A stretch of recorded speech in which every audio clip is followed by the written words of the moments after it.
ศาลประชาชนแขวงเวียงจันทน์ตัดสินจำคุกชายสัญชาติไทยและจีนละเมิดกฎจราจรและคดีฉ้อโกงทรัพย์ปกส.แขวงเวียงจันทน์รายงานว่าวันที่25ธันวาคม2025ศาลประชาชนแขวงเวียงจันทน์ตัดสินจำเลยจำนวน5คนคือ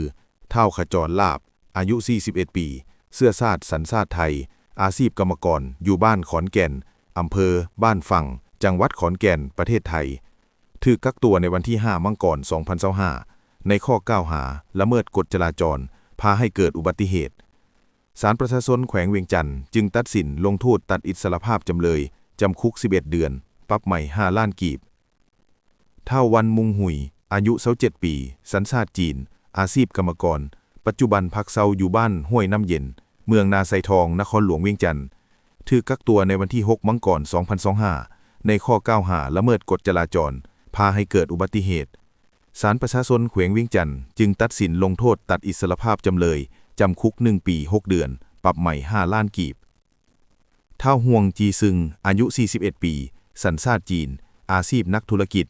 ปัจจุบันพักเศร้าอยู่บ้านดงนาโซกเมืองศรีโคตรบองนครหลวงเวียงจันทน์ถูกกักตัวในวันที่14พฤษภาคม2024ในข้อกล่าวหาฉ้อโกงทรัพย์ศาลประชาชนแขวงเวียงจันทน์จึงตัดสินลงโทษตัดอิสรภาพจำเลยจำคุก4ปีปรับใหม่15ล้านกีบเท่าเข่าทรายอายุ34ปีอาชีพเฮ็ดนาและเท่าทองสวรรค์อายุ55ปีอาชีพเฮ็ดนาพวกเกี่ยวทั้ง2คนอยู่บ้านนามากเมืองทุรคมแขวงเวียงจันทน์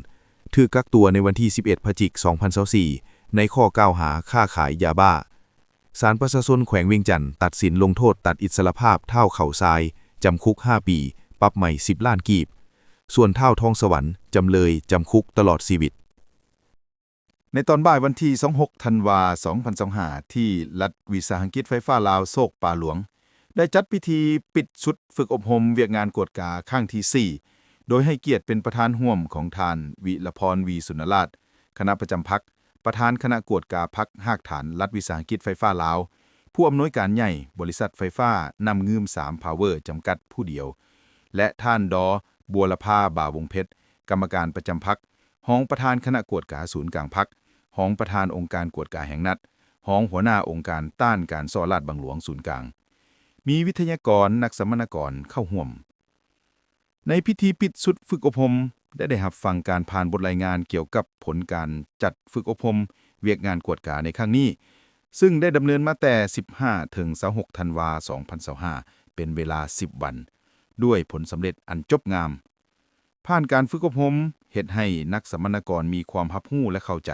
เกี่ยวกับทัศนะของพรรคต่อเวียกงานกวดกาความรู้พื้นฐานของการจัดตั้งปฏิบัติเวียกงานติดตามกวดกาดียิ่งขึ้นซึ่งเป็นเวียกที่ต้องได้เฮ็ดเป็นปกติต่อเนื่องและการกวดกาเป็นเครื่องมือสำคัญเพื่อช่วยเตือนและแก้ไขปัญหาได้อย่างทันการนอกนั้นยังเป็นโอกาสแลกเปลี่ยนบทเรียนและประสบการณ์ตัวจริงนำบรรดานักวิทยากร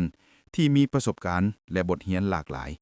ซึ่งเป็นข้อมูลพื้นฐานอันสำคัญและความรู้อันล้ำค่าที่สามารถนำไปหมุนไส้เข้าในการเคลื่อนไหวเวียกงานติดตามกวดกาตัวจริง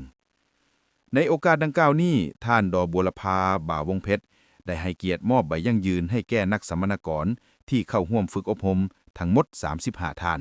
หญิง12ท่านพร้อมเดียวกันนั้นท่านยังได้โอ้ลมต่อพิธี